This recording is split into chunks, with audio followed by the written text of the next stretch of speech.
Continuando con la programación académica de las clases teóricas de la Cátedra de Medicina 1 en su capítulo Semiología de la Facultad de Medicina de la Universidad Mayor de San Andrés de La Paz, Bolivia, toca abordar en esta clase a la semiología del cuello. Entendemos que la semiología va a tener su base fundamental en la aplicación del método semiológico. Y estoy seguro que han hecho mucho énfasis dándole la importancia que se merece a este método semiológico.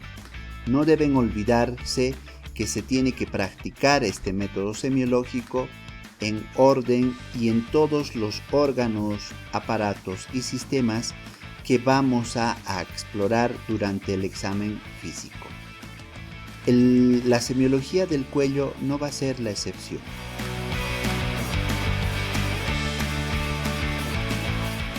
Los objetivos de la clase: conocer el examen físico, anatómico, regional del cuello, describir los componentes del cuello, grandes vasos, carótidas, yugulares, describir a los grupos ganglionares, 8 grupos ganglionares y la glándula tiroides.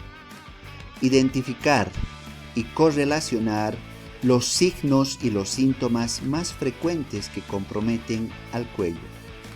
Realizar el examen físico regional del cuello aplicando el método semiológico que va a ser la inspección, la palpación y la auscultación. Para iniciar, debo hacer un recuerdo histórico ante el personaje tan importante dentro de la medicina y que actualmente forma parte de la historia de la medicina, Robert James Graves, de 1796 a 1853, el cual describía y hacía la descripción ya que posteriormente pasará a ser una enfermedad muy conocida en el medio y en el campo de la medicina. Me voy a permitir leer. Una mujer de 20 años acudió a la consulta con síntomas que suponían histéricos. Después de permanecer en este estado de nervios durante unos 3 meses, se observó que su pulso era anormalmente rápido. Posteriormente, refirió debilidad con el esfuerzo y empezó a palidecer y adelgazar. Con posterioridad, se apreció que sus ojos adoptaban un aspecto especial, ya que parecía que los globos oculares habían aumentado de tamaño. Tras unos pocos meses, apareció un tumor en forma de herradura delante de la garganta, exactamente en la zona de la glándula tiroides. Entonces el doctor Robert James Graves hizo su descripción que posteriormente llamó a la enfermedad de Graves-Basedow. Graves-Basedow, juntamente con la descripción de este médico alemán, plantea la estrecha relación entre la exoftalmia y las anomalías tiroideas. Entonces, actualmente conocemos a una enfermedad, la enfermedad de Graves-Basedow, la cual la medicina a nivel global rinde su pleitesía y su homenaje a estos dos grandes hombres vinculados a la medicina. Para abordar ya nuestra actividad académica de la presente clase, debemos hacer un recuerdo anatómico y fisiológico. Entenderán ustedes que la distribución anatómica y fisiológica de los diferentes componentes anatómicos que van a conformar a la región del cuello van a ser muy importantes para la descripción y para su estudio semiológico posterior. Es así que dentro de la región del cuello va a estar conformado por un músculo par que va a encontrarse tanto al lado izquierdo como al lado derecho, como es el esternocleidomastoideo. El esternocleidomastoideo va a jugar un rol muy importante, un rol muy protagónico dentro de la movilidad del cuello y también dentro de la conformación morfológica estructural del cuello. Vamos a encontrar y vamos a describir posteriormente un triángulo conocido como el trígono submandibular, que va a jugar también un rol muy importante dentro del aspecto de permitir la movilidad del cuello. Describiremos al trígono anterior del cuello, al trígono posterior del cuello, a la región de inserción y al mismo tiempo la descripción total de la longitud del músculo esternocleidomastoideo, y al mismo tiempo haremos el estudio de la estructura anatómica que va a conformar la fosa supraclavicular y la fosa supraclavicular mayor y menor. Reitero que todos estos componentes anatómicos fundamentalmente contribuyen a la movilidad que va a ejercer el cuello y al mismo tiempo los movimientos de flexión y de extensión que van a ser muy valorables y va a jugar un rol muy importante dentro de la descripción y el estudio de la semiología del cuello. Mencionaba un músculo muy importante que va a ser el músculo esternocleidomastoideo, y ustedes están observando cuán potente y cuán importante va a ser este músculo. Anteriormente se va a formar un triángulo que recibe el nombre de triángulo anterior. También vamos a describir y vamos a estudiar la importante participación que va a tener el músculo trapecio y el músculo homoioideo, que se van a insertar juntamente con el músculo esternocleidomastoideo desde la región clavicular para fundamentalmente dar movimiento a la región del cuello, que va a ser un elemento muy importante dentro de la valoración, dentro del estudio de la conformación del cuello. Al mismo tiempo debemos resaltar que esta región, la región del cuello, va a ser una de las regiones que va a tener una irrigación muy rica porque va a estar conformado con la mayor parte del paso de las arterias. La arteria carótida común derecha, la arteria carótida externa, la arteria carótida interna, el seno carotidio, la arteria cervical profunda, la arteria vertebral. Entonces esta región, la región del cuello, juega un rol muy importante porque va a tener una rica inervación. Al mismo tiempo va a tener su retorno venoso. Toca describir la estructura de la línea media de la glándula tiroides. Esta glándula que va a existir diferentes maniobras para poder evaluarla, para poder palparla y para poder valorar y tener en cuenta la repercusión semiológica que va a tener y va a desarrollar a lo largo de las actividades que el ser humano va a desarrollar a lo largo de su vida. Al mismo tiempo vamos a describir, y ya describimos en esta figura, a los nódulos linfáticos, pero entendiendo que estos nódulos linfáticos se van a ir a formar las cadenas y los grupos ganglionares.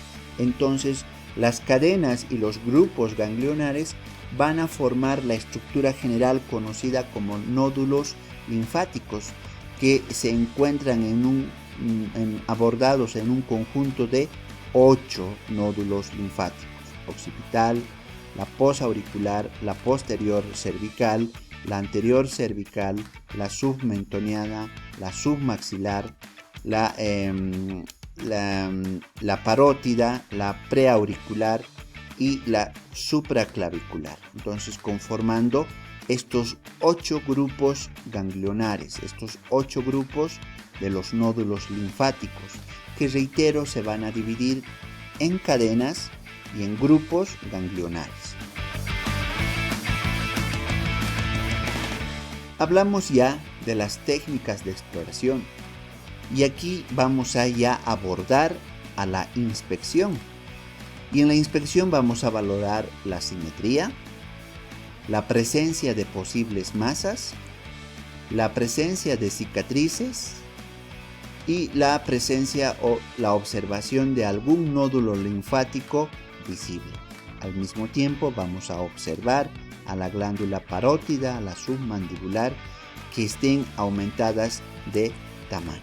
Entonces realizaremos la inspección de todos estos elementos que contribuye al proceso de la inspección y la semiología del cuello. La palpación. La palpación de los nódulos linfáticos había indicado que van a ser 8 grupos de nódulos linfáticos, va a ser en forma ordenada. Y para ello va a jugar un rol muy importante la técnica que vamos a adoptar para la exploración de estos nódulos linfáticos. Entonces, inicialmente realizaremos la palpación superficial, recordándoles que la técnica adecuada para la palpación va a ser que los pulpejos de los dedos ejerciten un movimiento superficial sobre la estructura que se va a ir a explorar. Al mismo tiempo, debo recordarles que la palpación tendrá o se dividirá en 2 grupos. Una palpación superficial,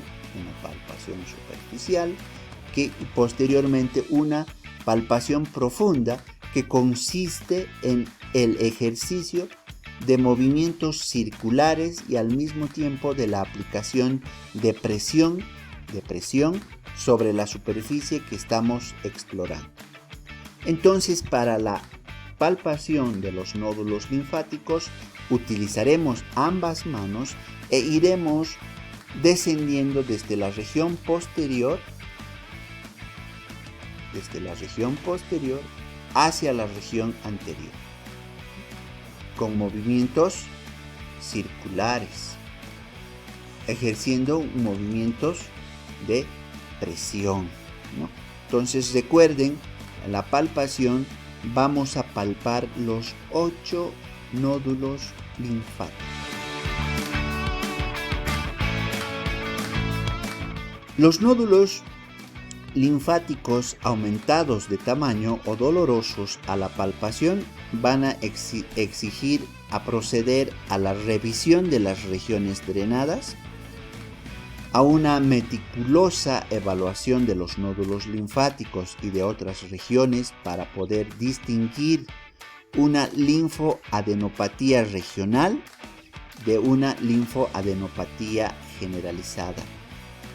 Entonces, por eso tiene que ser muy meticulosa la evaluación de estos nódulos linfáticos, porque nos va a permitir diferenciar, nos va a permitir distinguir si esa linfoadenopatía tiene una consecuencia regional, es decir, una determinada región, o tiene el compromiso de que esa linfoadenopatía sea generalizada, ¿no?, en diferentes elementos y en diferentes regiones donde se van a ir a drenar los nódulos linfáticos. Luego vamos a ver que la banda del músculo, especialmente del esternocleidomastoideo, puede en muchos de los casos confundirse con un nódulo linfático infartado. Entonces, por eso es importante aplicar y practicar la técnica adecuada de la exploración a nivel de la palpación. Recordarles simplemente que la palpación se realizará con los pulpejos de los dedos, los cuales ejercitarán un movimiento suave, porque estamos palpando la estructura, anatómica o la región y que posteriormente ejercitaremos una presión sostenida, pero siempre con movimientos circulatorios. Entonces ello nos va a permitir identificar si un grupo de los nódulos linfáticos está infartado o aumentado de tamaño.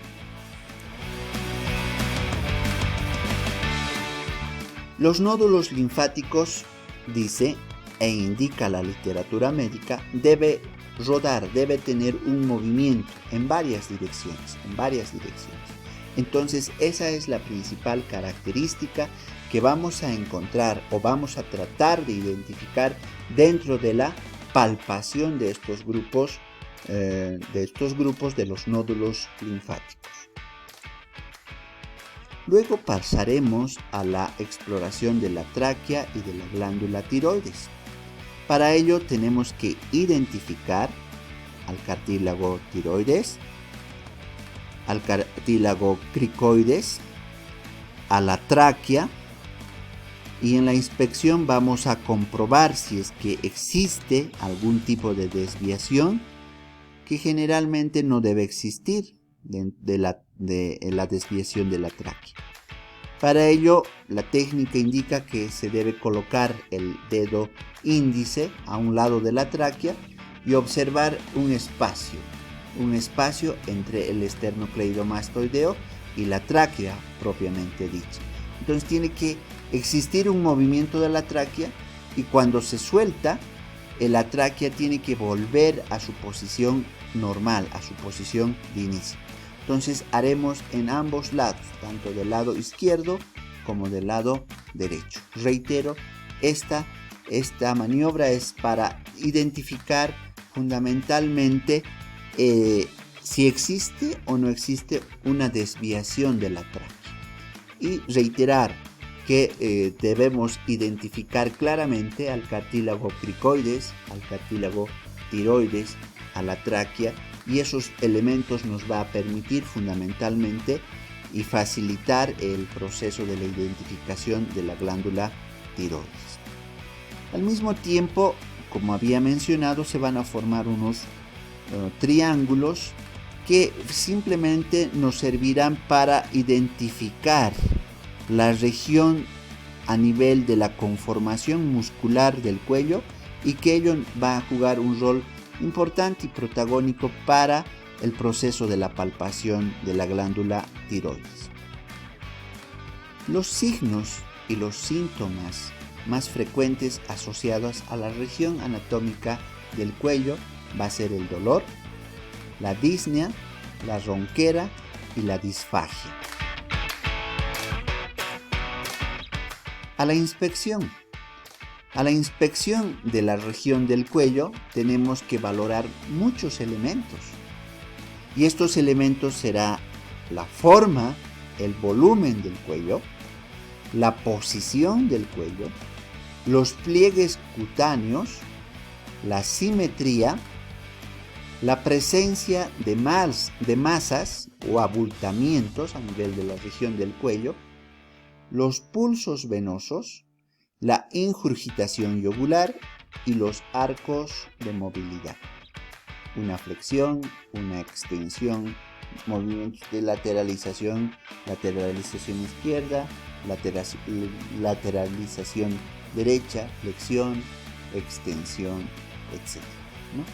Entonces, todos estos elementos, la forma, el volumen, la posición, los pliegues cutáneos, la simetría, la masa, la presencia de pulsos venosos, la ingurgitación yugular y los arcos de movilidad tendrán que ser valorados mediante la inspección. Hablamos de la forma y volumen del cuello. En la forma y el volumen del cuello vamos a identificar al síndrome de Klippel-Feil, al cuello de Madelung, a la presencia de tumores, a los quistes branquiales, adenomas y también una alteración en la forma y en el volumen en el cuello en los pacientes hipotiroideos. En el síndrome de Klippel-Feil presenta un cuello excesivamente corto o inextenso, y aquí viene debido a la ausencia congénita de las vértebras cervicales, y por ello ocasiona que los movimientos del cuello sean limitados en este síndrome, el síndrome de Kipper-Field. El cuello de Madelung va a presentar dentro de sus características más importantes la acumulación de tejido adiposo en la región del cuello y se caracteriza por no desaparecer ante el adelgazamiento. Los tumores. Estos tumores pueden ser congénitos o pueden ser un indicio del inicio o la presencia de diferentes neoplasias a nivel de la región del cuello. Los quistes branquiales van a presentarse fundamentalmente por trastornos de la evolución de las hendiduras branquiales del cuello. Los adenomas están relacionadas con la presencia de adenitis, linfosarcomas y aneurismas. Y también se va a modificar en su forma y en su volumen el cuello en pacientes hipotiroideos, porque van a presentar un cuello casi engrosado, aumentado de volumen. Entonces ahí vamos a observar estos diferentes elementos. Luego valoraremos la posición. Dentro de la posición tenemos que describir a los grandes tumores del cuello, las deformaciones torácicas, la contractura muscular, la parálisis o atrofia muscular. Los grandes tumores en el cuello es de más decir que van a limitar y va a permitir o va a obligar a la persona a que adopte una posición, y esta posición va a ser una posición, como dice aquí la diapositiva, una posición que va a acostumbrar a que el paciente adopte esa posición. Al mismo tiempo, las deformidades torácicas, la contractura muscular, la parálisis o la atrofia muscular también va a jugar un rol importante para que esta posición se vaya a modificar. Al mismo tiempo se describe la tortícolis. La tortícolis por una alteración congénita en los músculos esternocleidomastoideos y en el músculo trapecio. Y dentro de las tortícolis se dividen en dos grupos, una tortícolis congénita y una tortícolis espasmódica. Dentro de la tortícolis congénita es fundamentalmente debida al acortamiento muscular, especialmente del esternocleidomastoideo, en uno de los dos lados, lo cual acompaña a este acortamiento la asimetría facial, porque va a comprometer al músculo esternocleidomastoideo y al mismo tiempo va a ocasionar que exista algún tipo de deformidad a nivel de la región facial. La tortícolis espasmódica. La tortícolis espasmódica tiene una característica que le va a hacer totalmente diferente a las diversas tortícolis, que va a hacer que esta tortícolis espasmódica sea muy dolorosa. El paciente en el momento de la anamnesis va a referir un dolor muy intenso a nivel de la región del cuello. Y este dolor que va a presentar generalmente es por la irritación del nervio espinal accesorio. Entonces se ha provocado una neuritis y el paciente va a evitar ejercer movimiento y al mismo tiempo va a tener una posición o va a adoptar una posición fija. Hablamos de la piel. Dentro de la piel, la inspección va a jugar un aspecto muy importante. ¿Por qué? Porque nos va a referir, nos va a dar datos muy importantes, de gran valor. Entonces, aquí dentro de la observación de la inspección de la piel, tenemos al cuello de Stokes o de Sclavina, al collar de Venus, a la gotera vascular y a los acrocordones. El cuello de Stokes o de Sclavina se caracteriza fundamentalmente porque va a presentar una rubicundez con tinte cianótico, una infiltración edematosa, una ingurgitación de las yugulares y va a referirse a la presencia de un síndrome que se conoce como el síndrome de la vena cava superior. El collar de Venus. En el collar de Venus va a haber unas manchas irregulares y circulares que se van a asociar también con la presencia de la dermatosis. Dentro de la gotera vascular existe la presencia y la manifestación de unas fístulas debidas fundamentalmente a la supuración ganglionar que va a estar localizada en la región del músculo esternocleidomastoideo. Y finalmente, dentro de la inspección de la piel de la región del cuello, tenemos que observar si existe la presencia de los acrocordones. Y los acrocordones son pequeños tumores benignos que se forman principalmente en la región del cuello o donde la piel del cuello forma los pliegues. Y vamos a pasar a observar las gráficas. Aquí estamos viendo un cuello de Stokes o de una esclavina, caracterizado fundamentalmente por presentar una rubicundez de tinte cianótico. Existe la infiltración edematosa, la ingurgitación de las yugulares y la deformidad total, como están viendo en esta fotografía, en el cuello de Stokes. El collar de Venus. El collar de Venus se caracteriza fundamentalmente porque va a presentar unas manchas irregulares que van a ser circulares. Por eso es que adopta o se le ha puesto el nombre de collar de Venus, ¿no? Luego vamos a observar la gotera vascular. La gotera vascular se asocia fundamentalmente a la supuración de los grupos ganglionares, pero al mismo tiempo por la presencia de linfangiomas. Esta presencia de linfangiomas va a ocasionar que el cuello adopte una mala posición y al mismo tiempo se pueda manifestar estos infartados conocidos como linfangiomas. Luego vamos a ver, tenemos que revisar en la región de la piel del cuello la presencia de los acrocordones. Los acrocordones habíamos dicho que son tumores benignos que generalmente se van a presentar en los pliegues de la piel del cuello. Al mismo tiempo, los acrocordones van a significar la alteración de la piel en los diferentes segmentos, especialmente en aquellos segmentos donde se va a manifestar estos pliegues cutáneos.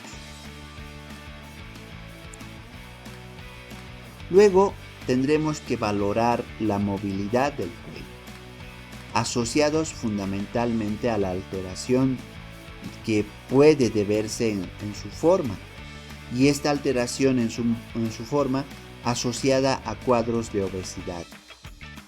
Luego, dentro de la valoración de la movilidad, veremos las alteraciones musculoesqueléticas que se presenten como producto de las tortícolis espasmódicas y de las contracturas musculares. Al mismo tiempo, dentro de la movilidad de la región del cuello, vamos a estudiar la asociación a los síndromes meningios, como por ejemplo el tétanos. Para ello aplicaremos una maniobra que es la de Gorge, en la que consiste que el mentón toca al esternón e inmediatamente hay una reacción dolorosa a nivel de la región occipital. Entonces estaremos valorando dentro de la movilidad la flexión, la extensión, la rotación, los movimientos de lateralidad izquierda, de lateralidad derecha. Todos estos elementos tenemos que valorar en el paciente para hacer su descripción del examen físico semiológico. La palpación. La palpación va a confirmar aquellos datos o nos va a complementar aquellos datos que nosotros hemos podido recolectar en la inspección. Permite la exploración física correcta de las tumoraciones y de la glándula tiroides. La palpación también hace posible estudiar la arquitectura laringea, traqueal y sus desplazamientos laterales. Ayuda a diferenciar las tumefacciones, las tumoraciones, de acuerdo a su grado de movilidad. Entonces, es muy importante realizar la palpación dentro de estos preceptos, porque la palpación va a ir a confirmar o va a descartar aquellos datos que nos han llamado la atención en el momento de realizar la inspección del cuello.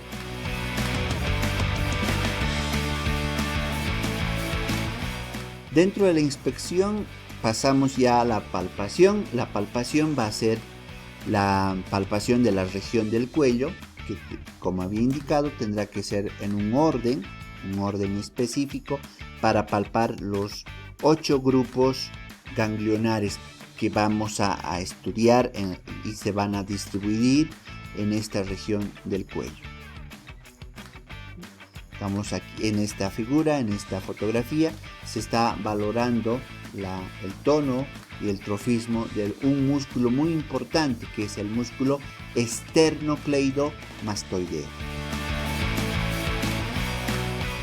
Los nódulos linfáticos se dividen en 2 grupos, las cadenas ganglionares y los grupos ganglionares. Las cadenas ganglionares que van a estar conformados por las cadenas submandibulares, la yugular interna, la espinal accesoria y la cervical transversa. Y los grupos ganglionares van a ser el mentoniano, el nasogeniano, el preauricular, el occipital o mastoideo.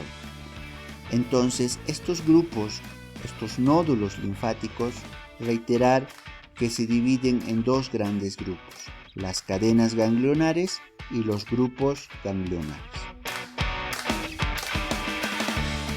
Y entramos a la palpación de la tiroides. Dentro de la palpación de la tiroides debemos describir a la maniobra de Kervain, en la cual el explorador, el médico, debe colocarse por detrás del paciente, y se ha puesto el explorador, el médico, por detrás del paciente, y pedirle que realice una flexión ligera.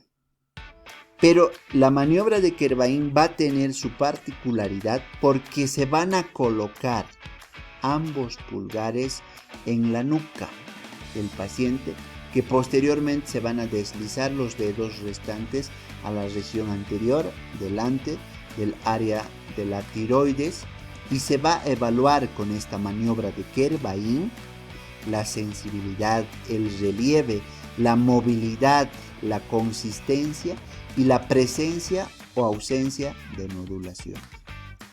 Al mismo tiempo, vamos a pedir al paciente que degluta para complementar esta maniobra.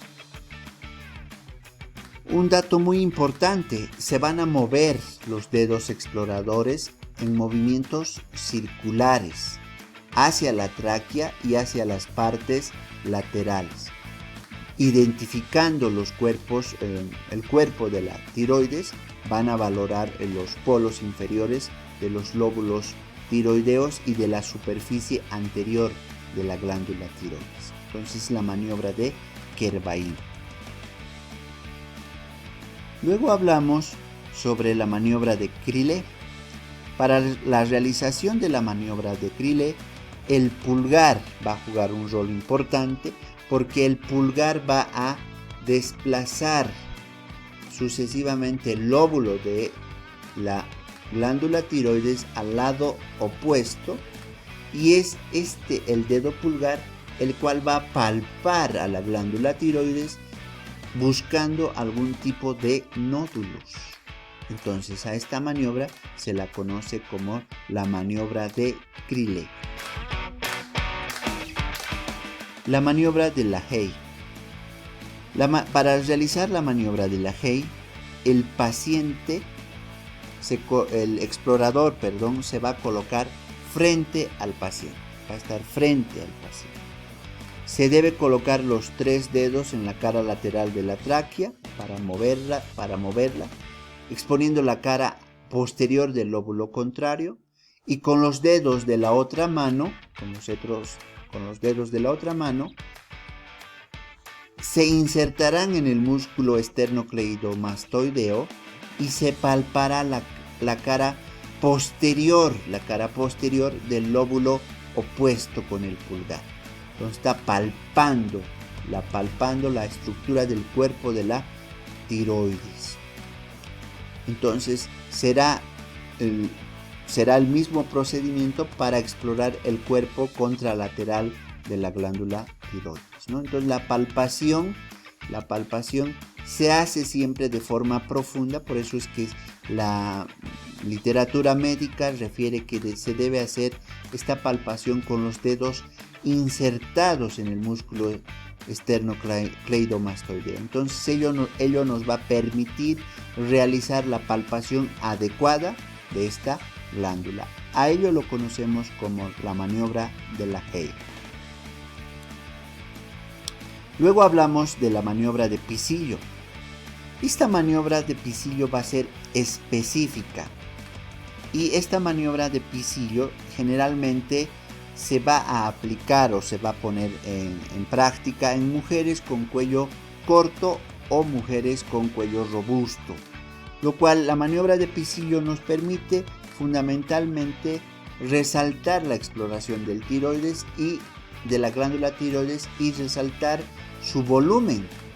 Entonces, para ello va a haber una maniobra específica donde se pide al paciente o a la paciente que tome la región de su occipital, su hueso occipital, y con la cabeza hacia atrás, de forma que comprima el occipucio, y con las manos elevadas y colocados por detrás del cuello para exponer la glándula tiroides y palparla por delante, ¿no? Entonces hará este movimiento y la glándula tiroides se hará visible, y el explorador, el médico, podrá ir a palpar los cuerpos de la glándula tiroides. La maniobra de Marañón va a ser también similar a la maniobra de pisillo, que consiste en demostrar la presencia de un bocio retroesternal o intratorácico. Para ello vamos a pedir al paciente o a la paciente que levante ambas manos, ambos miembros superiores, tocando las mejillas con la cara interior del brazo respectivo, y se produce pocos movimientos de congestión facial, una ligera cianosis por la presión que se va a ejercer a nivel del región del cuello, y ahí nosotros podemos identificar la presencia de un bocio, este bocio que va a ser un bocio retroesternal o intratorácico. Según la Organización Mundial de la Salud, se hace la clasificación del bocio basado fundamentalmente en el tamaño, y para ello se le ha dado un valor de grados. El grado 0, donde dice que no hay ningún bocio, no hay bocio. El grado 1, una tiroides que es palpable. Un grado 1A, un bocio palpable pero no visible, con cuello en extensión. Un grado 1B, bocio palpable, visible, con cuello en extensión. Un grado 2, bocio visible con el cuello en posición normal, es decir, como la que estoy adoptando en este momento. Y un grado 3, un bocio grande que se ve a distancia. Entonces, esta es la clasificación que ha realizado para el bocio por parte de la Organización Mundial de la Salud, basada en el tamaño de la glándula tiroides. Al mismo tiempo, en la región del cuello debemos identificar los pulsos carotídeos. Para ello solicitaremos al paciente que vaya a adoptar una posición adecuada y una posición correcta, donde se coloca al paciente en una posición semi-Fowler, relajado, con el mentón hacia arriba, y con los 4 dedos se palpa el pulso carotidio contra el esternocleidomastoideo a nivel del triángulo carotidio, ¿no? Con 4 dedos estoy palpando a nivel de la región del triángulo carotidio en ambos lados, es decir, de forma contralateral. Ahí podemos, por ejemplo, ya utilizar la campana del estetoscopio, donde se va a auscultar el foco aórtico para correlacionarlo con los ruidos cardíacos. Estos ruidos cardíacos en algún momento, juntamente con el pulso carotidio, pueden incrementarse en su amplitud y en su contorno, dando origen a unos trills. La palpación de los pulsos carotidios lo vamos a hacer, como había indicado, en ambos lados para identificar las diferencias que pueda existir entre un pulso carotidio del lado izquierdo y el pulso carotidio del lado derecho. La ingurgitación yugular o el método de Lewis. Para ello vamos a colocar a nuestro paciente en decúbito supino con una elevación entre 30 a 60 grados. Vamos a ubicar el pulso venoso de la yugular interna, que no debe ser evidente en la búsqueda del pulso yugular externo. Se va a ubicar al punto más alto de la ingurgitación, así como están viendo ustedes aquí con el diseño de la regla o la utilización de nuestro goniómetro. Vamos a identificar el ángulo de Lewis y ahí medimos con una regla desde el punto hasta perpendicular con el punto antes marcado. Entonces, este es el método de Lewis. Lo normal debe ser de 2 a 3 centímetros y va a ser positivo este método de Lewis con el acompañamiento de la ingurgitación yugular con una medida más allá de los 4 centímetros. Al mismo tiempo ya pasamos a realizar la auscultación, especialmente la presencia de soplos tiroideos. Para ello vamos a colocar la campana del estetoscopio en la región del istmo tiroideo, y para aislar el soplo tiroideo se debe eliminar los soplos yugulares, los posibles soplos yugulares, que esto se hace al comprimir las venas superiores de la tiroides.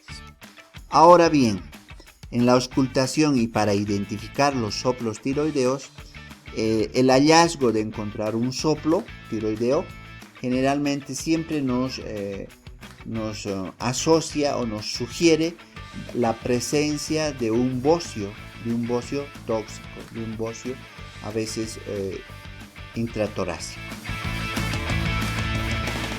Los soplos carotidios.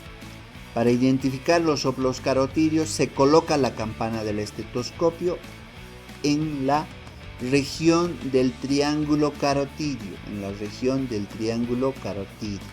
¿no?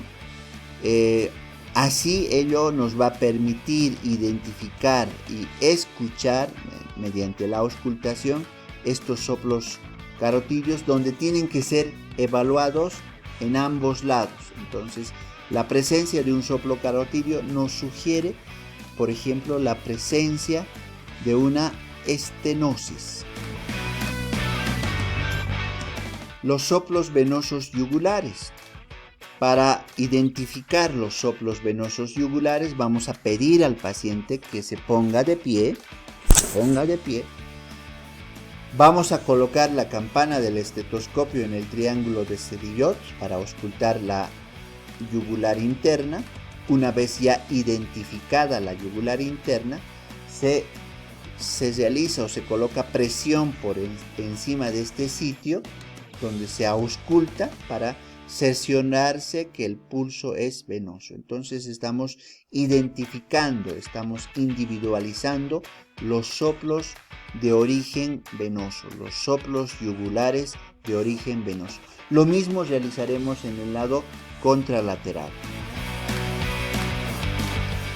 Pues bueno, ya para finalizar esta presente clase, debo decir que, como han visto, la semiología no es la gramática de la medicina, sino la medicina misma.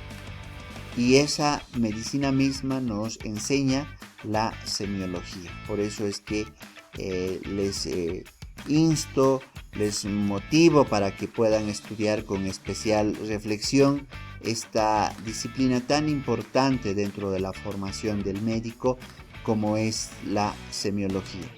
Les agradezco mucho su atención. Será hasta otra oportunidad. Gracias.